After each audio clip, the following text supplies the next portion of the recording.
बाप जनतेला राहण्यासाठी घराचा प्रश्न होता, निराधारांचा प्रश्न होता, आरोग्य यंत्रणेचा प्रश्न होता,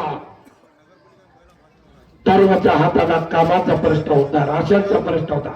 अशा असंख्य विकास कामाच्या बाबतीत सन्मान नामदार बाबासाहेब पाटील साहेबांनी प्रभावितपणे मुंबईच्या हाऊस मध्ये आपला आवाज बुलंद करून हजारो कोटी रुपये बजेट आणून या मतदारसंघाच्या खेड्याचा, वाडी आणि ताड्याचा, शहराचा, गल्ली आणि बोळाचा विकास कामाच्या माध्यमातून चेहरा आणि बोरा बदलण्याचा काम कोणत्या योद्ध्याने केला असेल तर सन्माननीय नामदार बाबासाहेब पाटील साहेबांनी केलेला आहे.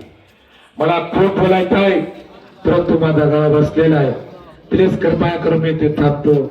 येणाऱ्या 2 तारखेला घराच्या बाहेर पडा आणि या प्रभागाचा, शहराचा विकास काम करण्यासाठी, या प्रभागाचा विकास काम करण्यासाठी राष्ट्रवादी काँग्रेस पक्षाचा चिन्ह आहे घड्याळ.